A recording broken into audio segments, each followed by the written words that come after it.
by a big thank you to our partners in this event, NYU Steinhardt, Oxford University Press, and the New Humanitarian for your support in putting together the event and promoting it to your networks. Typically, when we gather in person at the Global Center for Pluralism here in Ottawa, we begin by acknowledging that we're sitting on the unceded territory of the Algonquin people. Unceded meaning that there is no agreement that governs the right for us to be on this land. We feel in our discussions at the center, and particularly discussions around issues of peace, issues of recognition, that it's particularly important to acknowledge and address this history in these discussions and in all the work that we do. But of course, many of you are not in Ottawa. Today, Elisabeth and Cyrus are coming to us from New York, from the traditional lands of the Lenape people. And our moderator, Obi Anyadike, is coming to us from Nairobi, the traditional lands of the Maasai. And so today we would like to acknowledge solidarity with all Indigenous people who are struggling to protect their rights, their culture, and their traditional lands around the world. The theme of this book, the conditions through which recognizing ethnic identity can have a positive impact on peace, could not be more timely and more salient for the work for us at the Global Center. I wanted to say a very brief word about the center just before we begin. The Global Center for Pluralism was founded as a joint initiative between the Government of Canada and His Highness the Aga Khan to advance the vision that societies thrive when differences are valued. We work to drive systemic change by creating the social, economic, and political conditions where people believe and feel truly that they belong and can contribute in their society. Original research, like the work in this book, is pivotal to informing our work at the center. We understand that diversity is a fact in society. Pluralism is the choice. Pluralism is the positive action that is taken when you embrace that diversity rather than seeing it as a threat. Pluralism involves the daily decisions of individuals and institutions in order to advance inclusion and more peaceful, inclusive, sustainable societies. Having lived and worked in East Africa for almost 20 years before I joined the Global Center last year, the use of ethnic identity in political mobilization, often violent political mobilization, was an ongoing challenge for us as peacemakers. And for this reason, I'm particularly excited about the topic of this book and looking at how ethnic recognition can be a tool to be building more peaceful, more inclusive, successful societies. So I really look forward to the presentation by Elisabeth and Cyrus today. I'm going to briefly introduce our authors and our moderator, and then hand over. Obi Anyadike, our moderator, is a senior Africa editor for the New Humanitarian.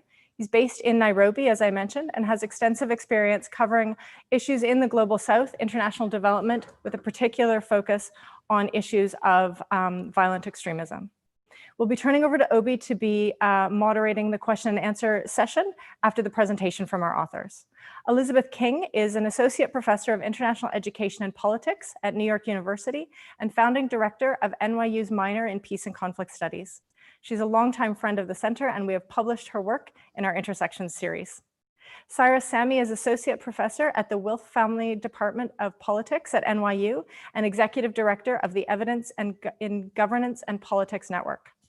There will be an opportunity to be asking questions of the authors. We're going to be using the chat function for this, so we really urge you to use the chat function actively for questions, for reflections, and for interactions among one another.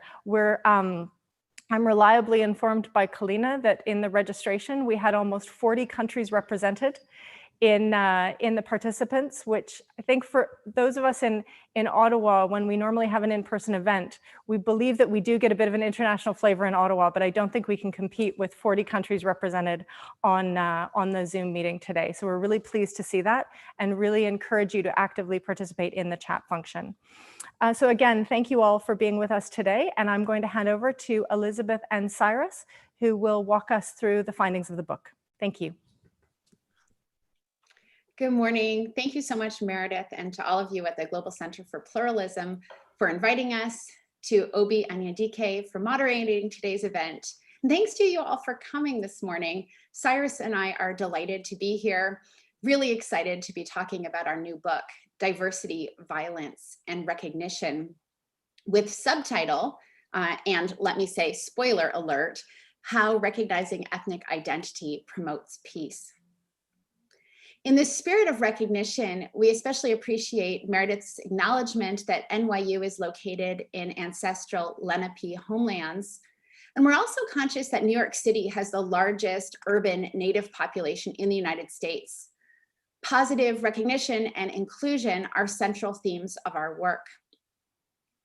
The book, though, is rooted in our experiences elsewhere in Rwanda and in Burundi, right next door to one another in Central Africa. With similarly violent pasts and nearly identical ethnic and material structural conditions, these two countries have chosen diametrically opposed strategies to deal with ethnicity in the aftermath of violence. Burundi has embraced what we call recognition, with quotas for each ethnic group in public institutions. Rwanda, in contrast, tries, per its constitution, to eradicate ethnic identity. And ethnicity can only be talked about in a very few specific state-sanctioned ways. With what some scholars call an enduring debate in the conflict management literature, we wanted to know how often post-conflict countries choose recognition or non-recognition, the conditions under which recognition is chosen, and most important, the effects, which works better for peace. The Global Center for Pluralism, with which we've been thrilled to be associated for several years, promotes respect for diversity. In our book, we're tackling this from the perspective of what happens on the ground. What are the effects of respecting diversity through recognition? Let me turn it over to Cyrus. Thank you very much, Elisabeth. And I echo all of the thanks to GCP and everybody here attending today. So let me continue on. The first thing that we set out to do with this project that we launched over a decade ago, in fact, was to map the extent to which quotas, autonomy arrangements, and other recognition strategies have been adopted to manage conflicts around the world. And this map is an indication of the results of that exercise. Conceptually, by recognition, what we mean is explicit and formal use of ethnic identities as a way to acknowledge diversity or define group-based rights like quotas. We found that recognition was adopted in 40% of post-conflict constitutions or political settlements between the period of 1990 and 2012. So that was the period that we set for ourselves as kind of a manageable time length. We evaluate effects that come closer to the present.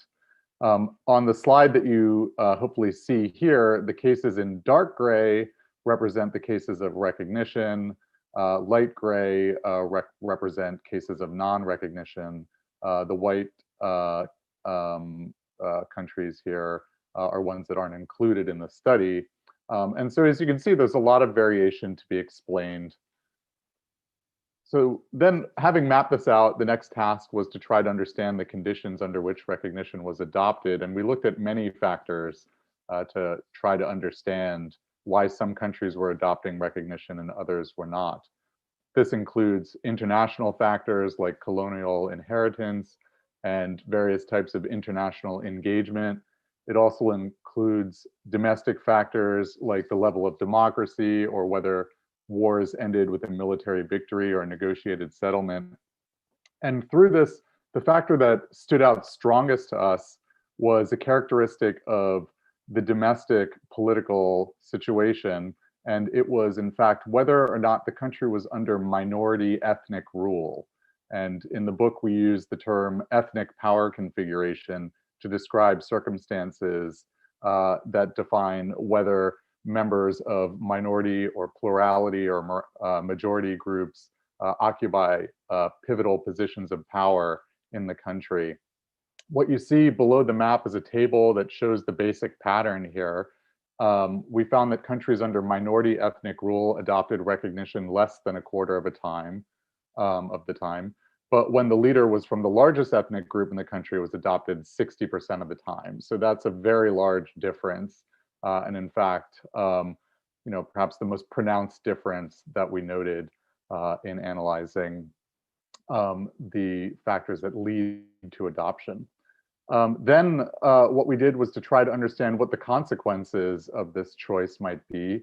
And so looking at effects, we found that on average, countries that adopt recognition experience less violence, more economic vitality, and more inclusive politics. These graphs illustrate the findings. These lines, they show basically trend lines. The dashed lines are trends for the set of countries that we studied that did not adopt recognition.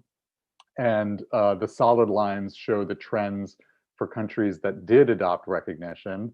The vertical line there marks the year at which the agreement that either included or did not include recognition was adopted. And what you see in these two instances, where we're looking at the probability of violence taking place or a measure of the quality of democracy from the VDEM project, is that even though these two sets of countries start from similar places before coming to agreement on their constitutions or political settlements, we see that they diverge afterward, and that ultimately the likelihood of violence is lower under recognition and the level of democracy is higher. Our interpretation of this is based on a theory of what we call the, quote, assuring effects and mobilization effects of recognition. In the book, we explain how minority leaders face a dilemma of recognition, and that sort of pits these two effects against each other. And this dilemma may make them hesitant to choose recognition and less likely to reap its benefits. I should note, though, looking at these effects that are presented in the graphs, these show all cases of recognition and non-recognition. But what we found digging deeper was that the beneficial effects of recognition were in fact driven by the cases in which ethnicity was highly salient, as you might expect, and also in cases where plurality group leaders rather than minority leaders were in charge. We then tried to dig deeper into dynamics on the ground, returning to the original cases that motivated the study in the first place, as well as an additional case. And in doing that, we carried out case studies in Burundi, Rwanda, and Ethiopia. And I'd like to turn it back to Elisabeth to discuss some of the insights from the case studies. Thanks, Cyrus. The case study suggested that recognition and non-recognition work in paradoxical ways. So we investigated the case of Burundi, the case of Rwanda, and also the case of Ethiopia. We learned from Burundi, for instance, pictured at left, that the extensive use of ethnic quotas has led to ethnic cleavages becoming increasingly less relevant politically. In contrast, the photo on the right was taken in Rwanda. We learned from that case that despite far-reaching restrictions on ethnicity in politics and discourse, deep interethnic mistrust persists. Now, Ethiopia was especially interesting since this was a minority regime that adopted recognition. In Ethiopia, ethnic identity certainly remains salient, but it's hard to imagine that the ethnic factions would have worked together to overthrow the Ancien Regime without recognition. So now, taking a step back to wrap up our introductory remarks, we started this book not knowing what kind of a story we'd be telling. We investigated, Cyrus hinted that it took us a long time, but the facts spoke rather clearly. This book turns out to be an optimistic account of the promise of recognition. And we're really looking forward to the conversation. Thank you.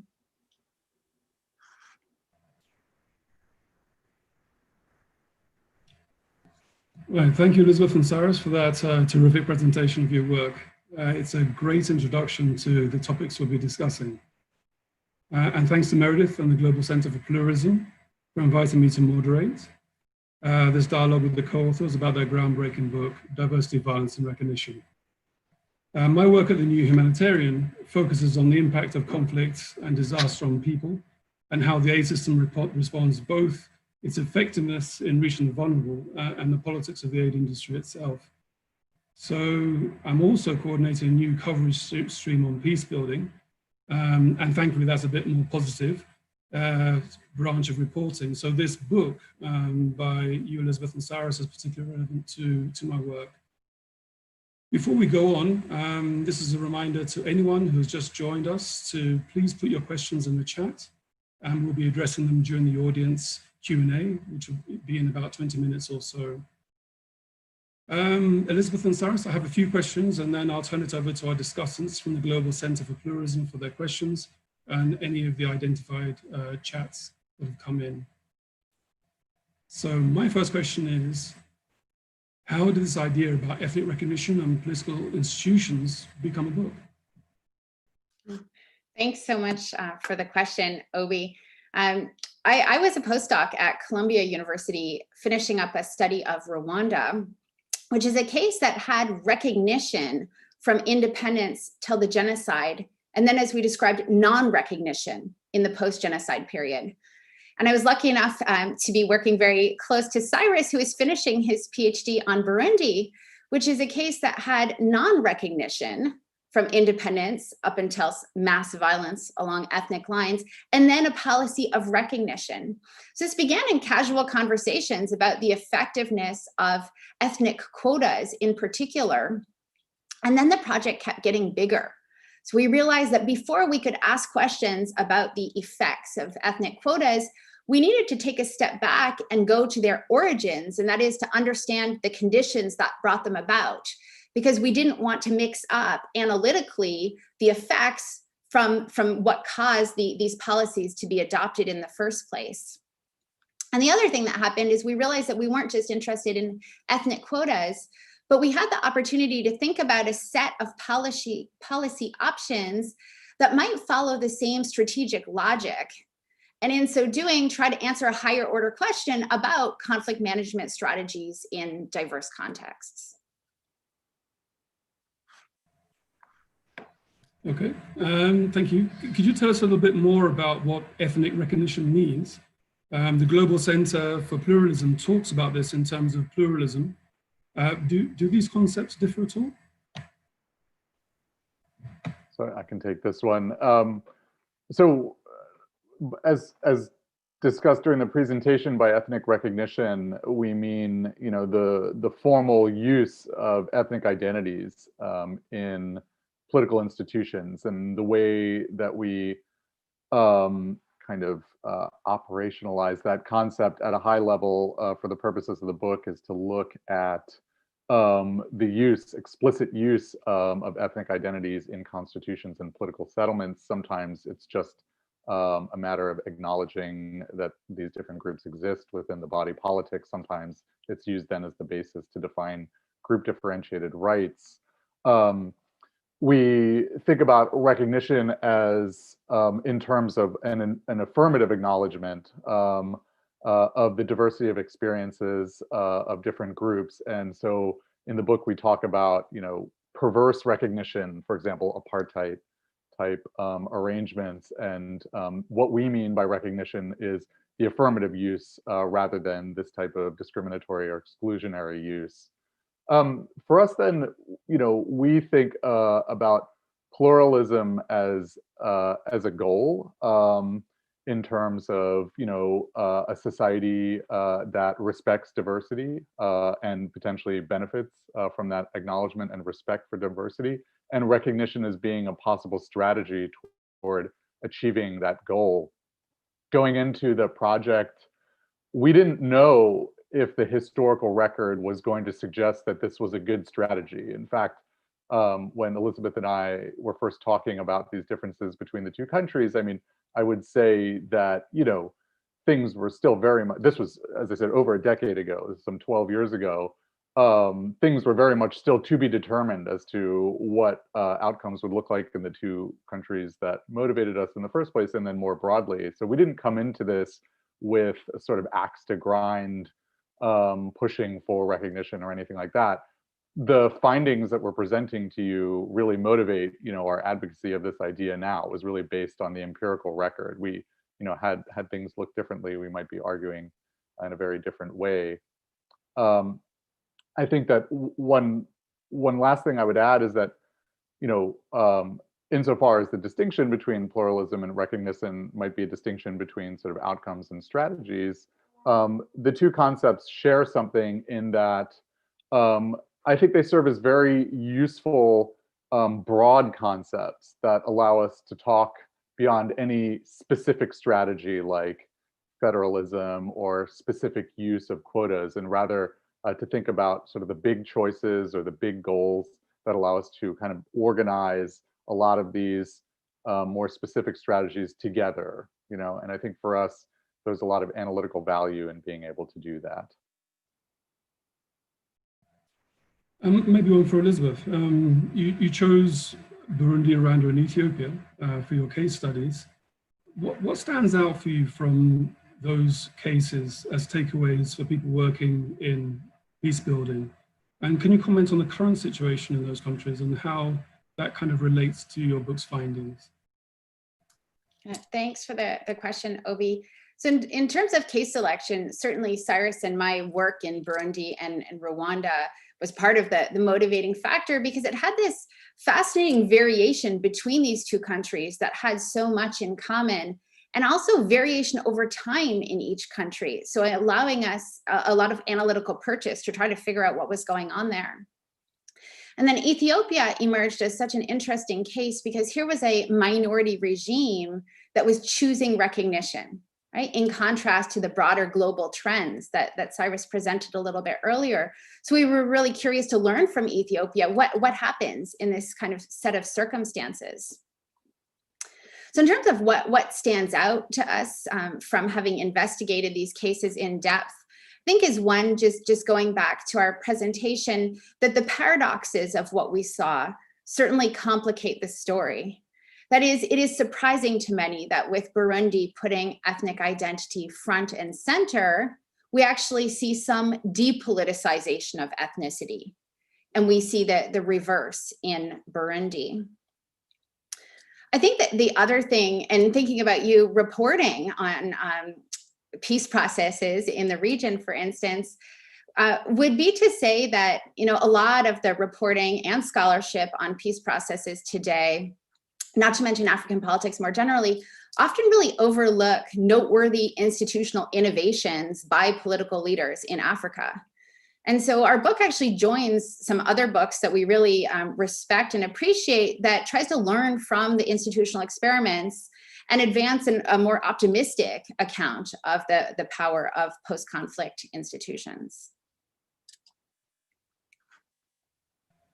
Yeah, that's a little recognized point, thank you. And talking about peace building, I mean, what are the implications, do you think, of your work for people working with majority and minority-led leaderships, especially around the issues around identity politics, which are so difficult and fraught? I mean, how do you protect legitimate power sharing for minority groups? Maybe Cyrus? Sure. Yeah.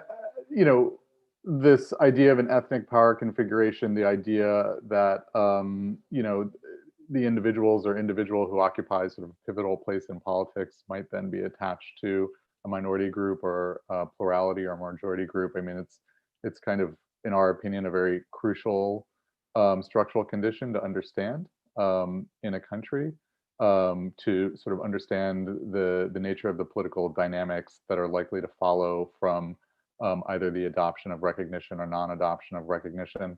We should say that, the whole analysis here is predicated on the idea that for whatever reason, ethnicity is salient politically. And so I should distinguish what we're doing from projects that look more historically about the various macro sociological processes through which that occurs in the first place. We're sort of entering into situations where this is already there, and I think any savvy journalist working on a case like this would sort of be quite content to acknowledge that fact in many of the cases in which we're working. And as political scientists, we do the same. It's not to take these ethnic identities as sort of fixed or intrinsic. They're certainly social constructions, but nevertheless, they function to organize politics in a way that's difficult to avoid. And so, working in these types of contexts, minority rule as a structural condition raises important questions, right?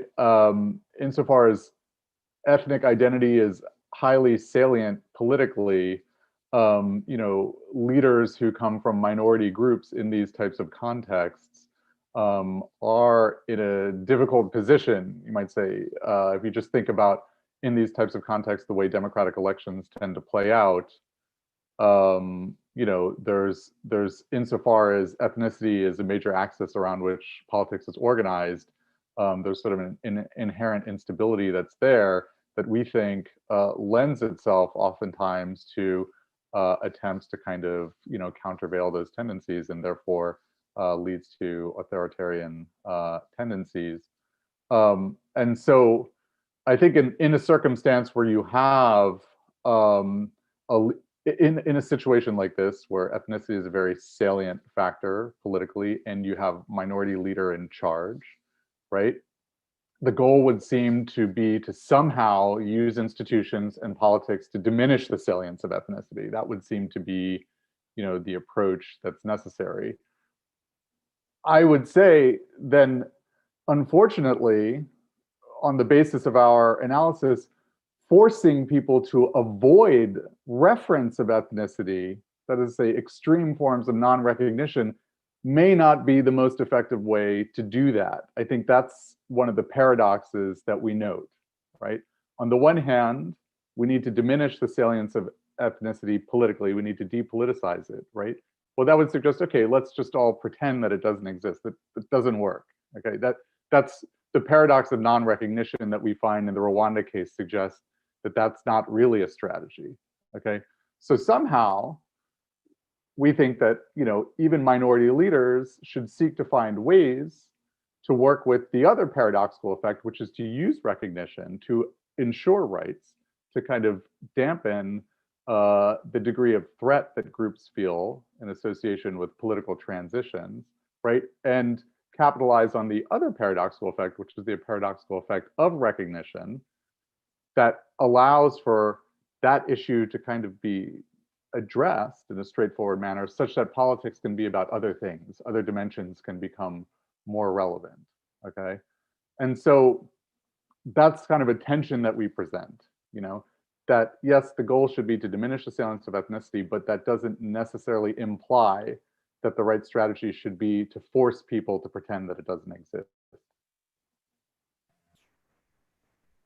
Thank you. I think I'm going to hand over now to Kundan Mishra, the Program Officer with the Global Center for Pluralism, to ask some questions. Just a reminder to throw any questions you might have in the chat box. They're coming thick and fast. But over to you now, Kundan. Thank you, Obi. Thank you, Elisabeth and Samii, for such a wonderful presentation. This book does really handhold the reader through the very important links between normative views on ethnic recognition and the evidence that you present. Reading the evidence and reading the arguments that you present in the book, I was wondering what are the key implications for minority groups currently involved in political struggles? How do they see their role based on, or how do they re-strategize based on what you present in the book? Thank you. So I mean, I could continue on it. I think it builds on the previous point. In minority groups who are pushing for,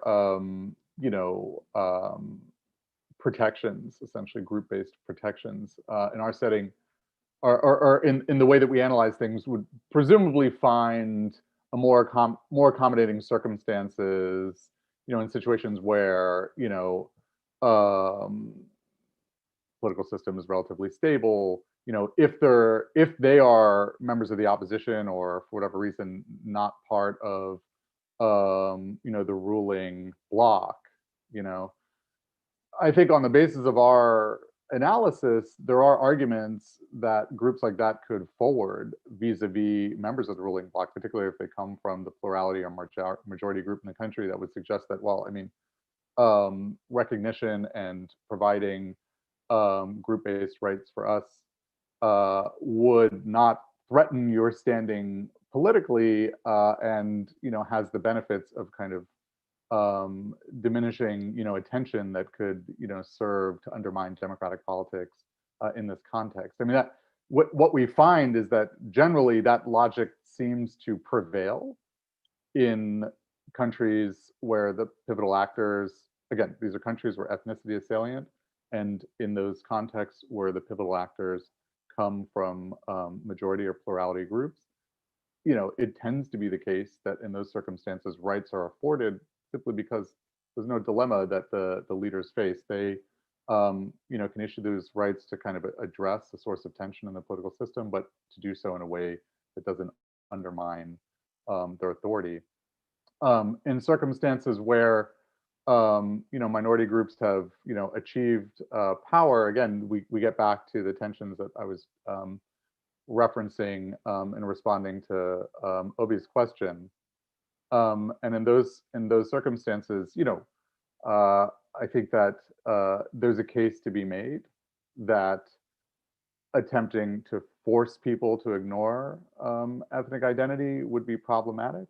And so therefore, trying to craft institutions in a way that capitalize on that paradoxical effect of recognition that helps to depoliticize ethnicity would be, I think, a strategy that I would endorse. Thank you. Thank you very much, Cyrus. Over to you, Meredith. Done. This is so fascinating, and I said I would ask you one question. I have about 20, but I just to maybe follow up, Cyrus, on your last point about types of recognition, sort of maybe have a two-part question. The first would be, Rwanda is always mentioned as the extreme case of non-recognition in these sorts of things. I'd be interested in other cases where you looked at where there were also non-recognition and what that meant.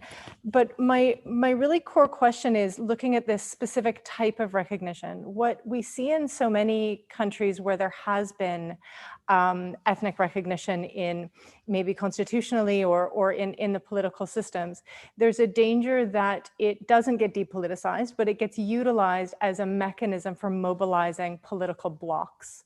We talk a lot in Kenya, some very famous discourse on the tyranny of numbers, where you're looking at ethnic mathematics around building alliances in order to take the presidency or manage power. In Ethiopia, I'd be interested in your reflections on whether or not the EPRDF as a coalition forced some degree of collaboration between different groups, and if that was one of the things that maybe made a difference when you looked at that case compared to places where what I've seen is more ethnic competition in the political sphere. So I suppose my question really is, when you talk about the specific type of recognition that leads to a depoliticization of ethnicity and politics, and therefore I assume promotes collaboration, which is really what we would want in an inclusive system. What are some of the really specific elements or conditions that lead to that type of depoliticization when you compare it to maybe other places where it's more of a competitive system, so that we could see more specifically what conditions are necessary? Thanks. Thanks, Meredith. Lots of questions to answer there, to figure out where to start. I think maybe one point to make would just be to remember that in the presentation that we're making about this choice to recognize or not to recognize, we do see it as a strategic choice that leaders are making, like any other kinds of politics. And I think that's important to frame how we're thinking about recognition. And digging into this idea of depoliticization specifically, this is certainly something that we want to investigate more. There's always so much more to do. And I think, where this book leaves off is to hint at the real promise of this idea of depoliticization, but exactly how that works is still more work to be done.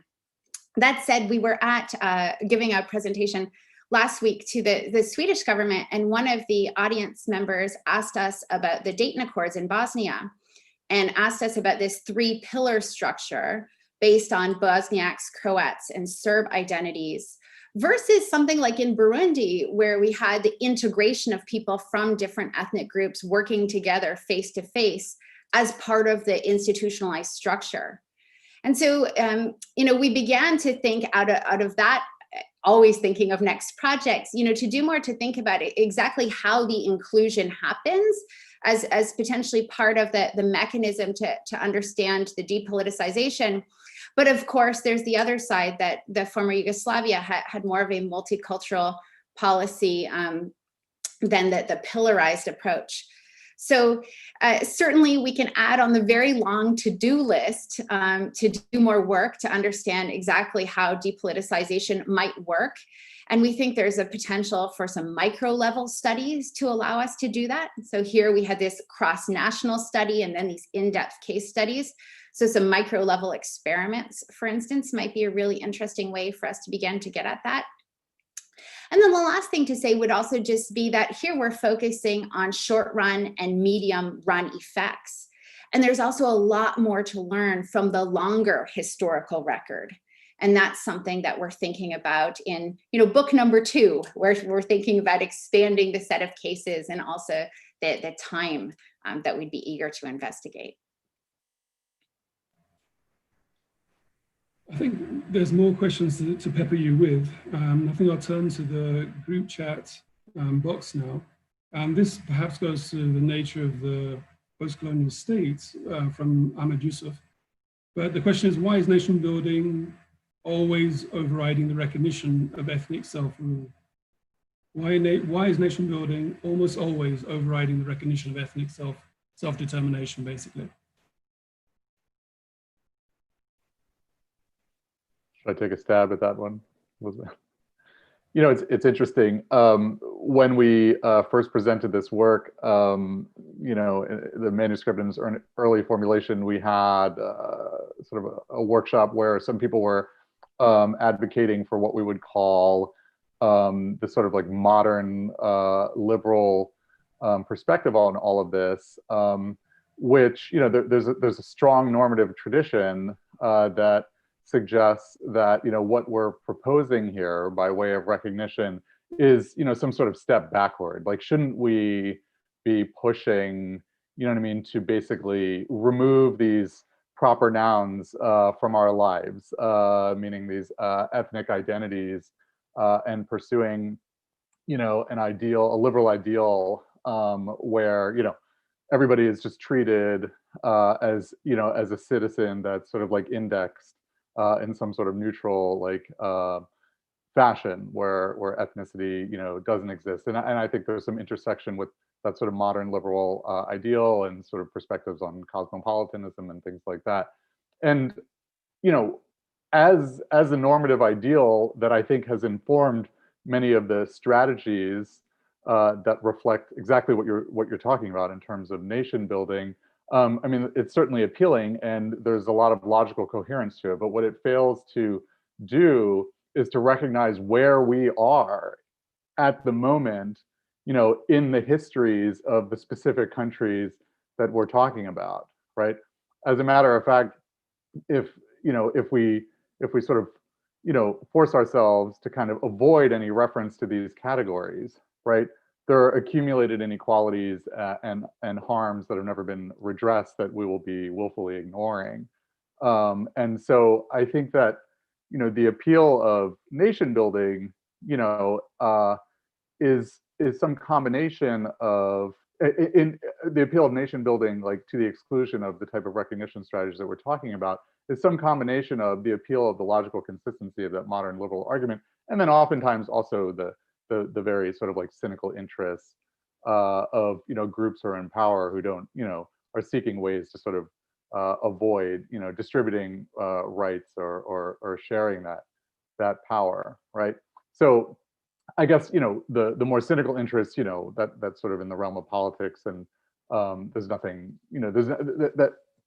there's nothing to sort of argue against or for there. But I think that what's more interesting is to think about, how this sort of like logical consistency and philosophical appeal of like a nation building approach that seeks to kind of like get rid of ethnic categories, is made problematic when we actually think about, the histories in which we're living presently, and all the questions that leaves unaddressed.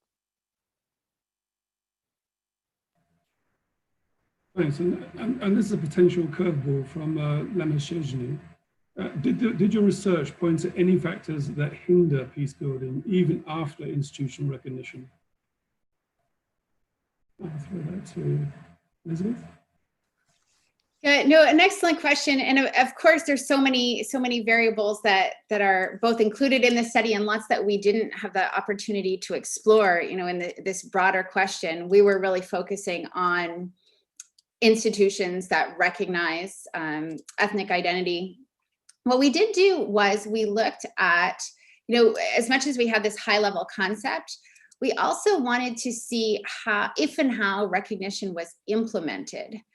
And so what we did is, in addition to coding the recognition and non-recognition in all the constitutions and peace agreements that we referenced, so 57 countries, these 86 constitutional moments, we also did case studies of each of those 57 countries from about 2012 to 2017. And I'm delighted that a couple of our research assistants, Emily Dunlop, Chan Evchi, are both on the line today. So I want to say thanks so much. And perhaps others are here because this took a lot of work to do. But what we did was we looked to see if recognition was implemented across 7 domains. So we looked at the executive, we looked at the legislature, we looked at civil service, we looked at security, justice, education, and language. And so, one of the interesting trends that partially responds to your question is just to observe where we saw the most recognition. And we saw the most recognition in domains like education and language. And we saw the least recognition in domains like the executive and the security sector. And I think there's some logic to those being perhaps the highest stakes sectors that have the most immediate redistributive impact. And education and language potentially signaling inclusion and certainly being important in the longer term, but not leading to an immediate shift in power. So, that's part of the story in response to what are the factors that we were seeing that helped or hindered the peace building process.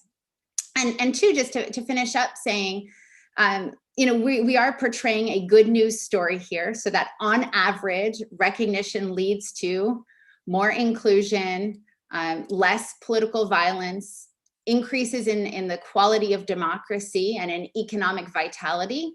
But of course, that's on average, and we can't claim that these things are going to be linear. And so thus the importance of investigating in depth the cases that we began to explore.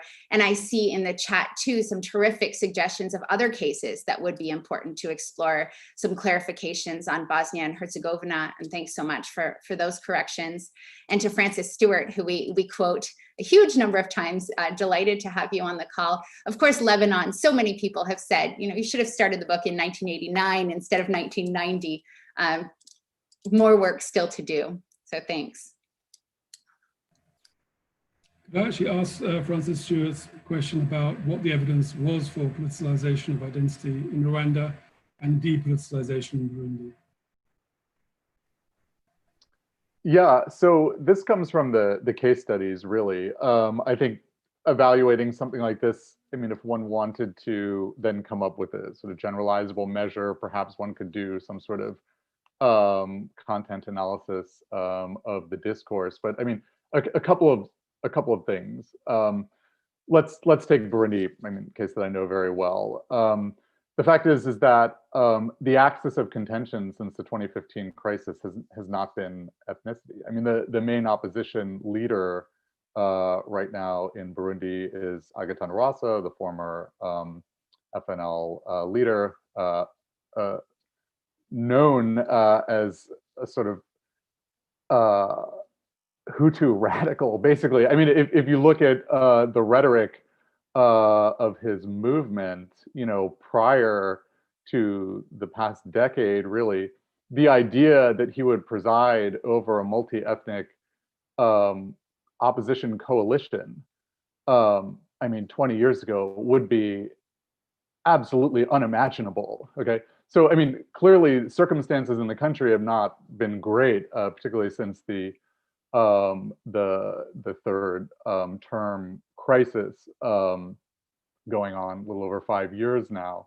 But despite that, so during that crisis and in the aftermath of the former president's untimely death this past June, right, you had two instances of a political power vacuum opening up, right? And the concern, of course, of everybody was that the old patterns would reemerge, right? The old patterns that are connected to the genocidal violence that had happened in the 20th century, right? And there was certainly tension, and you know, there was certainly rumor circulating, but in no way do we see the old patterns emerging in ways that resemble what we had seen in the 1990s. And you know, like right now, you know, Burundian politics is not a beacon of like, you know, democratic openness by any means. There have been, you know, extrajudicial detentions and a sort of slide toward authoritarianism, most certainly. But in these crises, what we've seen is that the old pattern of mobilization along ethnic lines that, you know, has the potential to translate into genocidal violence has thankfully been avoided. And so I think those are clear indications. Then on a more quotidian basis, if you just look at the content of politics, if you look at the discourse, it's not the usual themes, you know. And so to me, that's the type of evidence that we're pointing to. So basically, you know, how the factions are constituted, you know, the dynamics that play out and the rhetoric that's being used, and then the everyday political discourse, the way it's used. That's the nature of the evidence that we're pointing to. Thank you so much. I think we're coming to the end of the session, the question and answer session.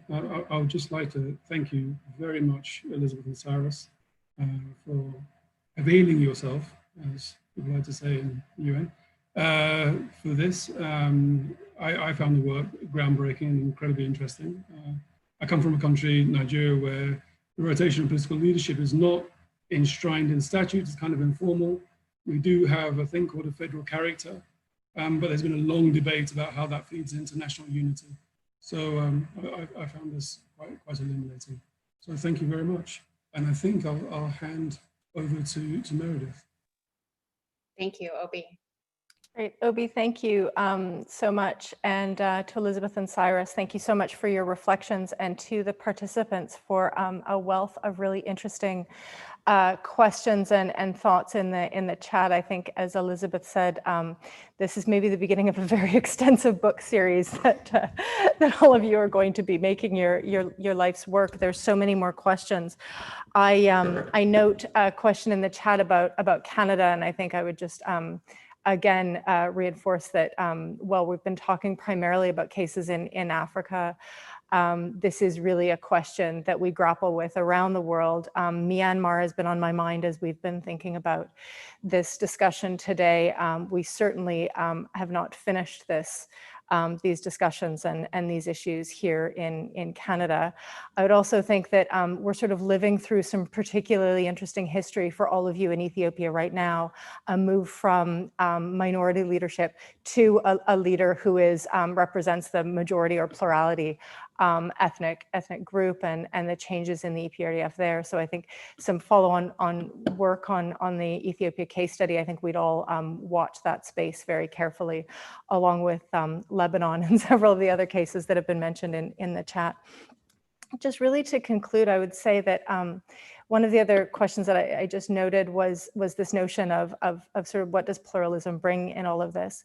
And I'm really struck as I read your book that, ethnic recognition is such an important piece of the puzzle in many places, but it is only a piece of a very multidimensional societal, political, social, economic puzzle that is what diversity is, what pluralism brings to the table in societies is the ability to live with multiple identities, multiple ethnicities or political views or other forms of identity in the society, and the ability to hold multiple identities as an individual as well. And I think there's sort of endless complexity in this. And I think that your book just does such an important job of drilling down into one of these pieces so that we can understand that expression even better. I note also when you talk, Elisabeth, about the implementation of recognition in all the different sectors, I think it's really important that when we think about political recognition, we're not just thinking about quotas in the legislature, but how these things are expressed and recognized across society in the education system, in the judiciary, in civil service, in the security sector, and so forth. And so again, endless complexities for you to be diving into for Volume 2.